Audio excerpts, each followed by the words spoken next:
আসসালামু আলাইকুম সুপ্রিয় দর্শক, শুভেচ্ছা জানবেন। ইসরায়েল চুপচাপ বসে আছে, ইরানের সঙ্গে আপাতত যুদ্ধ করছে না। কিন্তু সৌদি আরব কি পুরোদস্তুর যুক্তরাষ্ট্রের কাঁধে কাঁধ মিলিয়ে যুদ্ধে নেমে যাচ্ছে? এবং মধ্যপ্রাচ্যে কি এই যুদ্ধ চারদিকে ছড়িয়ে পড়ার একটা সমূহ আশঙ্কা তৈরি হয়েছে? হঠাৎ করে কেন জর্ডানে হামলা করেছে ইরান? আবার কেন যুক্তরাষ্ট্র কঠোর একটা হামলা শুরু করেছে ইরানে? এসব প্রশ্নগুলোর পেছনে কারণ কি? সৌদি আরব কি সত্যি সত্যি এই যুদ্ধে অংশগ্রহণ করতে চায়? কেন তারা এই যুদ্ধে অংশগ্রহণ করতে চায় না? তাদের পক্ষে যুক্তি কি? আর যদি সৌদি আরব যুদ্ধে অংশগ্রহণ করতেই চায়, তাহলে কেন তারা এই যুদ্ধে চলে আসছে? এই সব কারণগুলো বিশ্লেষণ করব এই কন্টেন্টে। আমি আনোয়ার সাদি আপনাদের স্বাগত জানাচ্ছি। সবার আগে সুপ্রিয় দর্শক, ইরান এবং যুক্তরাষ্ট্রের মধ্যে যে যুদ্ধ হচ্ছে তার সর্বশেষ পরিস্থিতির খবর আপনাদের জানাই এবং তারপর অন্যান্য বিশ্লেষণগুলো আপনাদেরকে জানাবো। এই বিশ্লেষণ আপনাদের খুবই ভালো লাগবে আমি নিশ্চিত। আলোচনার শেষ পর্যন্ত থাকার জন্য সবাইকে অনুরোধ করছি এবং এই কন্টেন্ট ভালো লাগলে আপনারা কন্টেন্ট লাইক দেবেন, শেয়ার করে বন্ধুদের দেখার সুযোগ করে দেবেন এবং জিও পলিটিক্সের সহজ সরল ভাষায় জটিল জটিল বিষয়গুলো বুঝে ফেলার জন্য এই চ্যানেলের সঙ্গে থাকবেন। অর্থাৎ গল্প নয়, একপাক্ষিক কোনো বিশ্লেষণ নয়, কোনো একটা পক্ষের আহ, স্তুতি গাথা নয়, যা ঘটছে নিরপেক্ষ বিষয়টি জানার জন্য আশা করি চ্যানেলের সঙ্গে থাকবেন। চলুন বিস্তারিত শুরু করি। মার্কিন প্রেসিডেন্ট ডোনাল্ড ট্রাম্প ঘোষণা দিয়েছেন যে ইরানে তিনি কঠোরতম একটা আঘাত করবেন। তিনি বলেছেন যে ইরানও এই বিষয়টি জানে এবং ইরান অনুরোধ করেছিল মার্কিন প্রেসিডেন্ট ডোনাল্ড ট্রাম্পকে যেন এই হামলাটি চালানো না হয়। কিন্তু মার্কিন প্রেসিডেন্ট ডোনাল্ড ট্রাম্প বলেছেন যে না, এই হামলা চলবে, এখন তাদের হামলা করার সময়। ইরানের কেশম দ্বীপ আরো বেশ কয়েকটি জায়গাতে বিস্ফোরণের শব্দ শোনা গেছে। অর্থাৎ ডোনাল্ড ট্রাম্প ঘোষণা দিয়েই ইরানে এই হামলাটি চালিয়েছে এবং সেখানে ব্যাপক হামলা চলছে। ইরান আপনারা জানেন যে কোনো হামলা বিফলে যেতে দেয় না, তারা আক্রান্ত হলে তারাও আক্রমণ করে। কিন্তু হঠাৎ করে তো ডোনাল্ড ট্রাম্প তার আক্রমণ বন্ধ করে দিয়েছিলেন। অনেকে বিশ্লেষণ করেছিলেন যে ডোনাল্ড ট্রাম্পের অস্ত্রের টান পড়ে যাচ্ছিল, এগুলো রক্ষা করার জন্য তিনি যুদ্ধবিরতিতে গেছেন। কিন্তু তাহলে তিনি আবার কেন যুদ্ধে ফিরে এলেন? যুক্তরাষ্ট্রের তরফ থেকে বলা হয়েছে যে জর্ডানে তাদের যে ঘাঁটি, সেই ঘাঁটিতে অকস্মাৎ ইরান আক্রমণ করেছে মিসাইল দিয়ে এবং 5টি মিসাইল তারা ভূপাতিত করেছে। জর্ডানে কি পরিমাণ ক্ষয়ক্ষতি হচ্ছে সে বিষয় যেন ইরান জানতে না পারে, বাইরের বিশ্ব যেন জানতে না পারে। অর্থাৎ যুক্তরাষ্ট্রের ঘাঁটিগুলোর নাজুক অবস্থা তৈরি হয়ে যাচ্ছে কিনা এসব বিষয়গুলো যেন বিশ্ব জানতে না পারে তা নিশ্চিত করতে এখন যুক্তরাষ্ট্র চিন্তা করছে যে ঘাঁটিগুলোতে থাকা সেনাদেরকে মোবাইল ব্যবহারে তারা কড়াকড়ি আরোপ করবে, মোবাইলগুলো জব্দ করে রাখবে যেন তারা ছবি তুলে ছাড়তে না পারে। এখন জর্ডানে যুক্তরাষ্ট্র তার সেনাদের নিয়ে রেখেছিল ইরান থেকে বেশ খানিকটা দূরে, কিন্তু তারপরেও আমরা দেখতে পাচ্ছি যে জর্ডান এখন ইরানের ব্যাপক লক্ষ্যবস্তুতে রয়েছে। আর রয়েছে আবুধাবি, আর রয়েছে কুয়েত। ইসরায়েল কিন্তু এখন ইরানের লক্ষ্যবস্তুতে নেই। ইসরায়েলও কিন্তু এই যুদ্ধে এখন অংশগ্রহণ করছে না। সুতরাং ইসরায়েল দূরে দর্শকের কাতারে চলে গেছে। অথচ এই যুদ্ধটা কিন্তু শুরুই হয়েছিল বলা হয় ইসরায়েলের মদদে, ইসরায়েলের আগ্রহে। ডোনাল্ড ট্রাম্পকে ইসরায়েলের প্রধানমন্ত্রী বিবি নেতানিয়াহু কনভিন্স করেছিলেন, ম্যানেজ করেছিলেন এই যুদ্ধ শুরু করার জন্য, এরকম কথাও বলা হয়। যদিও মার্কিন প্রেসিডেন্ট ডোনাল্ড ট্রাম্প বলেন যে না, তিনি নিজে নিজে এই যুদ্ধ করেছেন, কারণ তার মতে ইরান পারমাণবিক কর্মসূচি সফল করলে, মানে অ্যাটম বোম তৈরি করলে, সেটি যুক্তরাষ্ট্র এবং ইসরায়েলেরও জাতীয় নিরাপত্তার জন্য হুমকি বলে ডোনাল্ড ট্রাম্প মনে করেছিলেন। আরেকটা জায়গা ইরানের লক্ষ্যবস্তুতে আছে, সেটা হলো যে হরমুজ প্রণালী। ইরানের ইসলামী বিপ্লবী রক্ষী বাহিনী আইআরজিসি বলেছে যে 3টি ট্যাঙ্কার হরমুজ প্রণালী পার হয়ে যাচ্ছিল অবৈধ পথ ব্যবহার করে, মানে ইরানের অনুমতি না নিয়ে। সেই 3টি তেলের ট্যাঙ্কারে আক্রমণ করেছে ইরান। ওমান এই হরমুজ প্রণালীর অপর প্রান্তে রয়েছে। এটি 32 কিলোমিটারের একটা চওড়া সংকীর্ণ জলপথ, যা উপসাগরকে মহাসাগরের সঙ্গে যুক্ত করেছে, যা দিয়ে যুদ্ধের আগে পৃথিবীর 1/5 20% ক্রুড ওয়েল এলএনজি পরিবহন হতো, 1/3 সার পরিবহন হতো। ওমান বলছে তারা কিছু প্রস্তাব নিয়ে ইরানের কাছে এসেছে যে কিভাবে এই হরমুজ প্রণালী পরিচালনা করা হবে। ইরান সেটি প্রত্যাখ্যান করেছে। অর্থাৎ হরমুজ প্রণালীর উপরে ইরান শেষ কথা বলতে চায়, হরমুজ প্রণালীর পুরোটা ইরানের নিয়ন্ত্রণে থাকবে, এটি ইরান নিশ্চিত করতে চায়। বলার অপেক্ষা রাখে না যে যুক্তরাষ্ট্র এটি হতে দেবে না বলেই পণ করে বসে আছে, কারণ এটা ঘটে গেলেই যুক্তরাষ্ট্রের বৈশ্বিক আধিপত্যে ধস নামবে। মধ্যপ্রাচ্যে নিরাপত্তা দেয়া এবং মধ্যপ্রাচ্যে যে নিয়ন্ত্রণ যুক্তরাষ্ট্রের রয়েছে সেই নিয়ন্ত্রণ অনেকখানি আলগা হয়ে পড়বে। এখন এই সব কিছুর ভেতরে সৌদি আরব একটা যুদ্ধ থেকে কিছুটা দূরে থাকার জন্য একটা প্রাণপণ চেষ্টা করে আসছে। মানে এই যুদ্ধতে সৌদি আরব কিন্তু ঝাঁপিয়ে পড়ছে না। ঝাঁপিয়ে না পড়ার পেছনে সৌদি আরবের কিছু কারণ রয়েছে।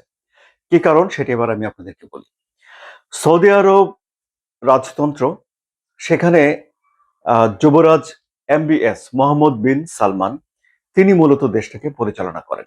এখন তিনি ক্রাউন প্রিন্স আর কি, মানে বর্তমানে যিনি রাজা রয়েছেন তারপরে এই এমবিএস মোহাম্মদ বিন সালমান রাজা হবেন। এখন মোহাম্মদ বিন সালমান সৌদি আরবের জন্য একটা 2030 মানে 2030 সালের ভেতরে একটা ভিশন বাস্তবায়ন করছেন। মানে এই সময়ের ভেতরে সৌদি আরবে তিনি কিছু ডেভেলপমেন্ট করতে চান, সৌদি আরবকে পরিবর্তন করতে চান, সৌদি আরবকে সাজাতে চান।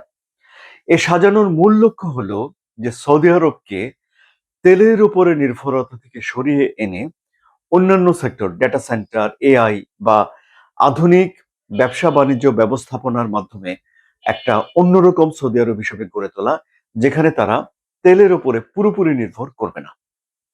অর্থাৎ তেল খাতটা ছাড়াও সৌদি আরব সমৃদ্ধ থাকবে, ধনী থাকবে, তাদের অর্থনৈতিক কার্যক্রম চলবে, এমন ফিল্ডগুলো তৈরি করা।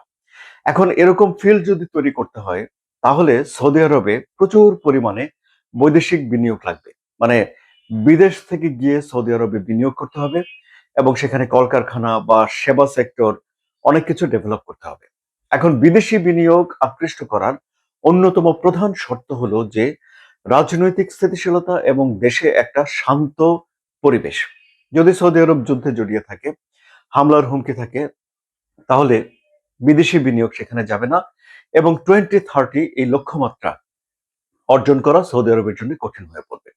সুতরাং এই বিবেচনায় সৌদি আরব আসলে এই যুদ্ধে জড়াতে চায় না এবং বিভিন্ন সময় আমরা দেখেছি সৌদি আরব বলেছে যে যুক্তরাষ্ট্র যদি ইরানে আক্রমণ করে তাহলে সৌদি আরব তাদের ভূমি ব্যবহার করতে দেবে না।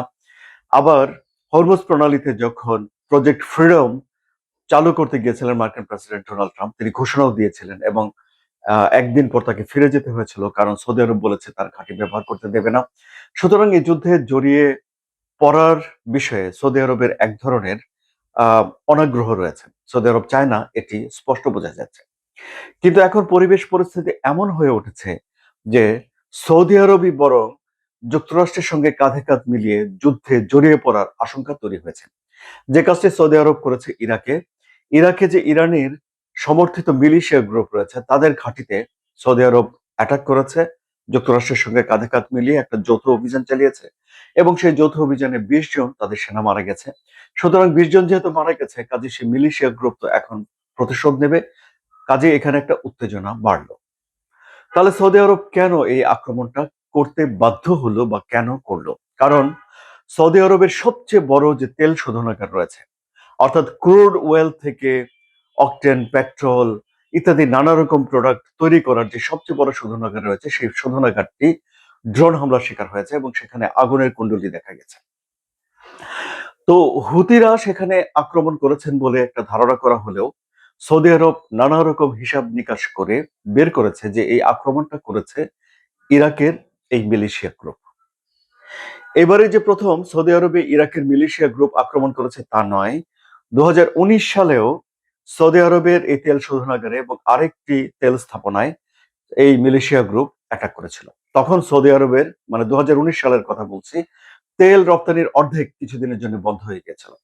এখন তখনই সৌদি আরব বুঝে ফেলেছিল যে শুধুমাত্র তেলের উপরে যদি নির্ভর করা হয় তাহলে এটা একটা ভালনারেবল পজিশন তৈরি হয়ে যায়। আবার ধরুন এই যে হরমুজ প্রণালী যখন বন্ধ হয়ে যায় তখন প্রতিদিন গড়ে 62 লাখ ব্যারেল তেল রপ্তানি সৌদি আরবের ব্যাহত হয়ে পড়ে। ওই পথ ব্যবহার করে সৌদি আরব এই পরিমাণ তেল রপ্তানি করত।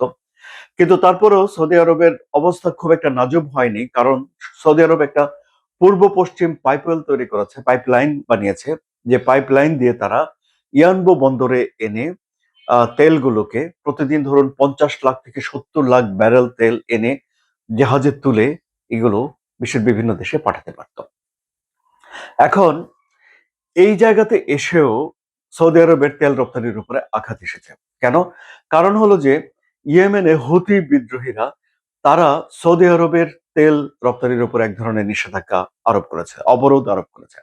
তারা বলেছে যে ইয়ানবো বন্দর থেকে সৌদি আরবের তেল নিয়ে কোনো জাহাজ বাব আল মানদেব পার হয়ে যেতে পারবে না। বাব আল মানদেব তাদের নিয়ন্ত্রণে রয়েছে। সুতরাং সৌদি আরবের তেলের এখানে একটা অস্বস্তিকর পরিস্থিতি তৈরি হয়েছে। এটি তারা কেন করছে? তারা করছে কারণ হলো যে ইয়েমেনের যে আন্তর্জাতিক বা সৌদি সমর্থিত সরকার রয়েছে তারা একটা দায় স্বীকার করেছে যে হুতিদের একটা জাহাজ ইরান থেকে এসেছিল, মানে হুতি নেতারা ইরানের এয়ারলাইন্সের করে এসেছিলেন তারা সানাতে, এবং সেই সানাতে সৌদি আরব আক্রমণ করেছে। এর জবাব দিতে গিয়ে হুতিরা সৌদি আরবে হামলা করেছে। সৌদি আরব আবার হুতিদের আহ, হামলা করেছে, মানে সেখানে একটা উত্তেজনা তৈরি হয়েছে। এই হুতিরা হলো ইরান সমর্থিত, আর ইরাকে যে মিলিশিয়া রয়েছে তারাও ইরান সমর্থিত।